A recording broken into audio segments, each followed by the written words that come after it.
नमस्कार, स्वागत है आपका। आप देख रहे हैं द न्यूज और मैं रानी गुप्ता आपके साथ। कल सदन में प्रधानमंत्री नरेंद्र मोदी ने सीधे तौर पर लोकसभा चुनावों को लेकर के बड़ी भविष्यवाणी कर दी और ये कहा कि इस बार एनडीए 400 पार और बीजेपी को 370 सीटें मिलेंगी, जिसके बाद से ही लगातार ये मामला गरमाया हुआ है। इस बीच विपक्ष के तमाम लीडर्स इसको लेकर के बयानबाजी करते हुए नजर आ रहे हैं। इन सब के बीच में नेशनल कॉन्फ्रेंस के नेता फारूक अब्दुल्ला और कांग्रेस पार्टी के जो सांसद हैं अधीर रंजन चौधरी, उन्होंने काफी ज्यादा चौंकाने वाला बयान दे दिया है।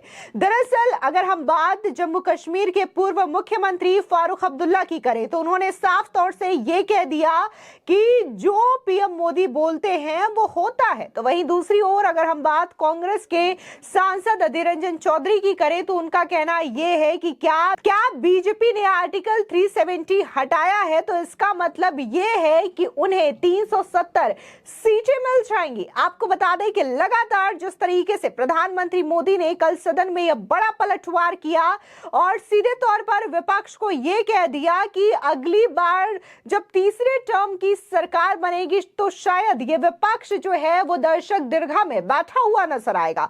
अब इस बयानबाजी के बीच तमाम विपक्षी नेताओं की प्रतिक्रिया देखने को मिल रही है। लोकसभा चुनाव में सीटों को लेकर प्रधानमंत्री नरेंद्र मोदी के दावों पर नेशनल कॉन्फ्रेंस के नेता और पूर्व मुख्यमंत्री फारूक अब्दुल्ला ने तंज कसा है। उन्होंने कहा है कि पीएम मोदी के पास एक तिलिस्मी चिराग है, इसलिए वो जो कहते हैं वो सच होता है। एक बार सुनिए कि आखिर जम्मू कश्मीर के पूर्व मुख्यमंत्री फारूक अब्दुल्ला कह क्या रहे हैं।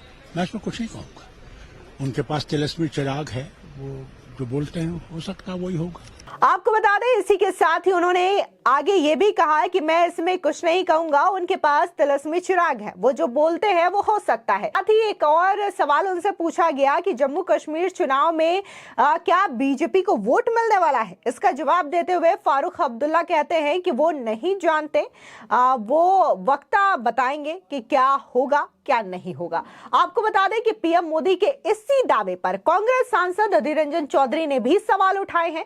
अधीर रंजन चौधरी ने सदन की कार्रवाई से पहले यह सवाल पूछा कि चुनाव से पहले मोदी जी को कैसे पता लग जाता है कि 370 सीटें आएंगी। साथ ही अधीर रंजन चौधरी ने कहा कि उनका बयान यह दिखाता है कि 370 धारा हटाई तो 370 तोहफा मिलेगा।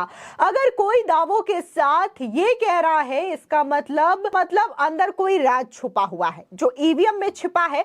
उनके दावों से यह लग रहा है कि इसमें भी मोदी जी का हाथ रहेगा। आखिर में हमारे चुनाव का मजाक उड़ाया जाएगा। उनके चुनाव में हेराफेरी करने के नापाक मंसूबे तय हो चुके हैं। सुनिए कांग्रेस सांसद अधीर रंजन चौधरी इस पूरे मामले पर क्या कह रहे हैं।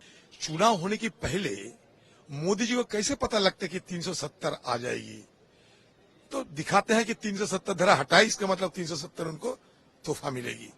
लेकिन इस तरीके की दावे के साथ कोई बात अगर कहे, इसके मतलब अंदर में कुछ छुपे हुए राज है, जो राज ईवीएम में भी छुपाए गए हैं। मुझे लगता है पहले तो हम सोचते थे कि हाँ या ना, लेकिन जिस दावे के साथ तो कहते हैं उसमें लगता है कि ईवीएम में मोदी जी की कोई हाथ चलेगी।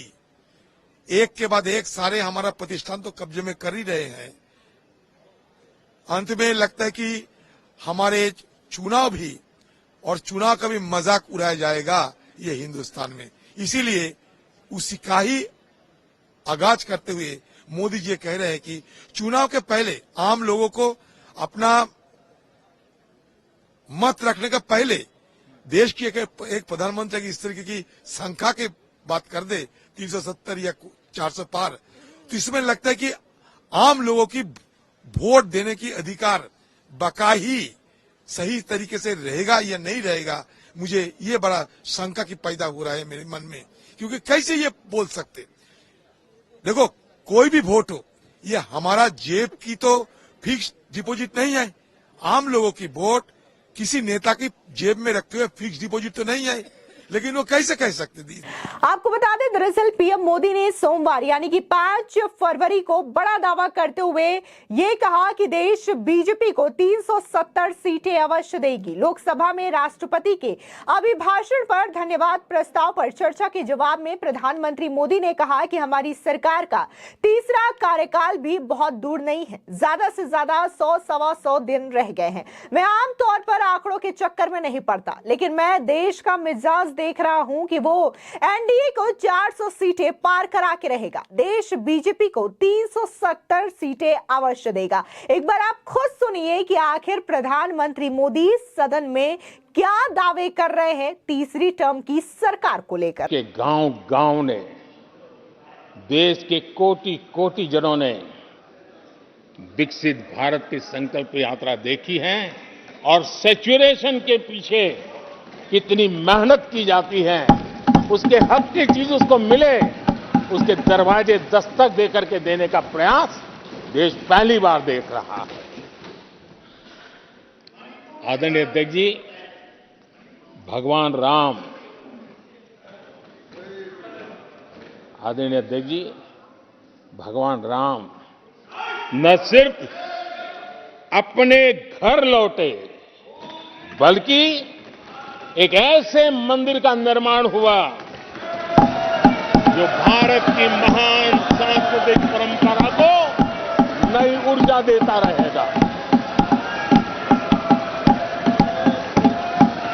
और आदरणीय अध्यक्ष जी, अब हमारी सरकार का तीसरा कार्यकाल भी बहुत दूर नहीं है।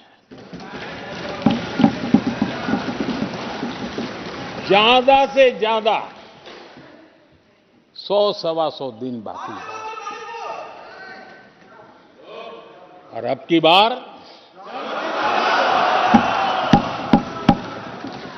पूरा देश कह रहा है, अब की बार खड़गे जी भी कह रहे हैं। लेकिन अध्यक्ष जी, मैं आमतौर पर ये आंकड़े के चक्कर में नहीं पड़ता, लेकिन मैं देख रहा हूं देश का मिजाज एनडीए को तो 400 पार करवा ही के रहेगा, लेकिन भारतीय जनता पार्टी को 370 सीट अवश्य देगा।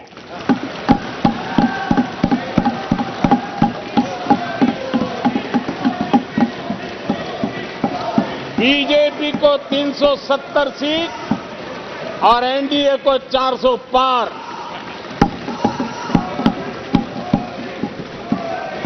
आपको बता दें कि इस दौरान पीएम मोदी ने कहा कि मैं विशेष रूप से विपक्ष के संकल्प की सराहना करता हूं।